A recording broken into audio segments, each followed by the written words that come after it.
اعوذ باللہ من الشیطان الرجیم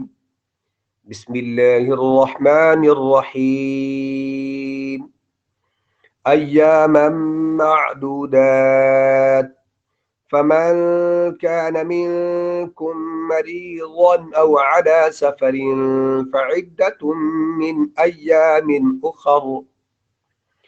وعلى الذين يطيقونه فدية طعام مسكين فمن تطوع خيرا فهو خير له وأن تصوموا خير لكم إن كنتم تعلمون صدقت يا رب العالمين رب اشرح لي صدري ويسر لي أمري واحلل عقدة من لساني يفقهوا قولي اللهم إنا نسألك علما نافعا ورزقا واسعا وعملا متقبلا وشفاء من كل داء۔ ایام معدودات، روزوں کے دن گنتی کے چند روز ہیں۔ فمن کان منکم مریضا، جو شخص تم میں سے بیمار ہو، او علی سفر، یا سفر میں ہو، فعدۃ من ایام اخر، تو دوسرے دنوں میں روزوں کا شمار پورا کر لے۔ وعلی الذین یطیقونہ فدیۃ طعام مسکین، جو لوگ روزہ رکھنے کی طاقت رکھیں لیکن روزہ نہ رکھیں، وہ روزے کے بدلے میں محتاج کو کھانا کھلا دیں۔ فمن تطوع خیرا فہو خیر اللہ، اور جو کوئی شوق سے نیکی کرے تو اس کے حق میں زیادہ اچھا ہے۔ وَأَن تَصُومُوا خَيْرٌ لَكُمْ إِن كُنتُمْ تَعْلَمُونَ، اور اگر سمجھو تو روزہ رکھنا ہی تمہارے حق میں بہتر ہے۔ آیت نمبر 184 میں کہ ایام معدودات، سب سے پہلے تو اس بات کو سمجھیے گا کہ صحابہ کرام کے دور سے اس آیت کے بارے میں اختلاف ہے۔ حضرت ابن عمر رضی اللہ تعالی عنہما ایک طرف ہیں، وہ فرماتے ہیں کہ یہ آیت جو ہے رمضان کے روزوں کے بارے میں نازل ہوئی، اور جو دیگر اصحاب ہیں جیسے حضرت معاذ ہیں، حضرت ابن عباس رضی اللہ عنہما ہیں، اور دیگر اصحاب ہیں، وہ فرماتے ہیں کہ ایام 20 کے روزوں کے متعلق یہ آیت نازل ہوئی۔ چنانچہ اگر ایام 20 کیوں کہ آپ صلی اللہ علیہ وسلم جب مکہ سے مدینہ ہجرت کر کے تشریف لے گئے تو آپ صلی اللہ علیہ وسلم اسلامی مہینے کی 13، 14 اور 15 یعنی ایام 20 کے روزہ رکھا کرتے تھے، اور اس کے ساتھ یوم عاشور یعنی 10ویں محرم کا روزہ رکھا کرتے تھے۔ تو اس وجہ سے فرمایا آگے یہ جو آیت ہے وَالَّذِينَ يُطِيقُونَهُ فِدْيَةٌ طَعَامُ مِسْكِين، کہ جو اس لیے فرمایا کہ جو شخص تم میں سے روزہ رکھنے کی طاقت رکھتا ہو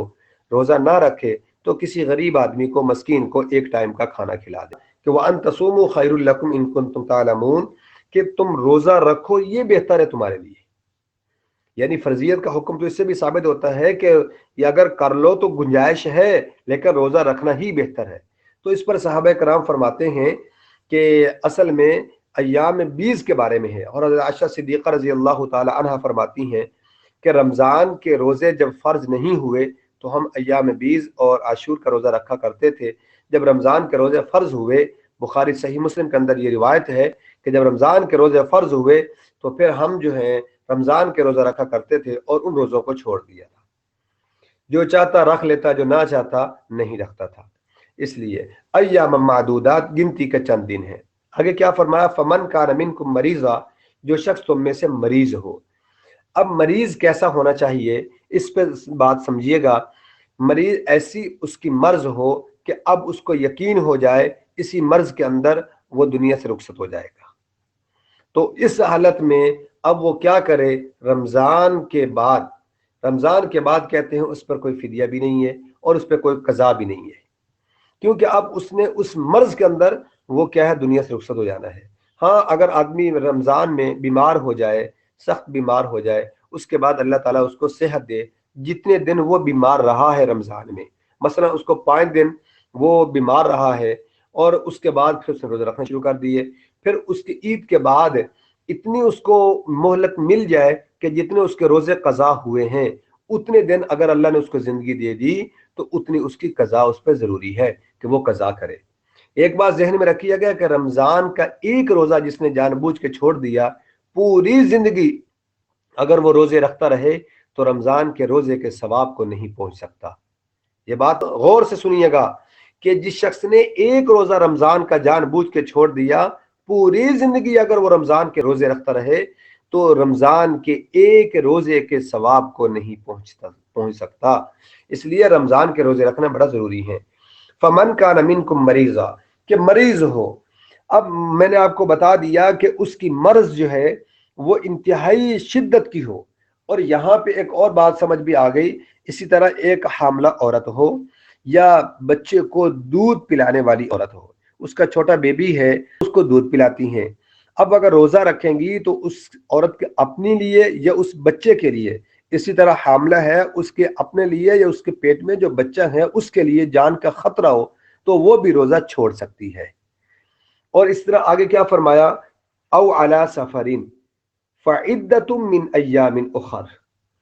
فمن کان منکم مریضا او علی سفر۔ آگے دوسرا لفظ کیا ہے، سفر، کہ مسافر ہو۔ سفر کا فرمایا کہ سفر کتنا ہونا چاہیے، قرآن کے اندر اس کی بات، اس کی وضاحت نہیں ہے۔ احادیث سے نبی کریم صلی اللہ علیہ وسلم کے عمل سے اور صحابہ کرام کے افعال سے ہمیں معلوم ہوتا ہے کہ سفر کتنا ہونا چاہیے، اور فقہا نے اس میں بڑی بحث کی ہے۔ تو بہرحال اس نتیجے میں صحابہ کرام آپ صلی اللہ علیہ وسلم کے عمل سے یہ معلوم ہوا کہ سفر کا اتنا ہو کہ آدمی 3 دن کی مسافت ہو، کہ 3 دن وہ سفر کر سکے۔ 3 دن سے مراد یہاں سفر ہے کہ پیدل سفر ہو، اور اس کا حساب لگایا ہے کہ 48 میل، اور آج کل کے دور میں آپ کلومیٹر کے اعتبار سے دیکھا جائے تو تقریباً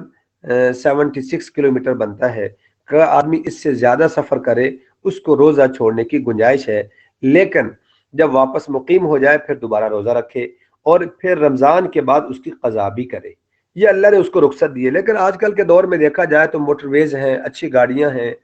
اور اگر آدمی کہیں جانا بھی ہو تو اتنے ہمیں تکلیف محسوس نہیں ہوتی، کیونکہ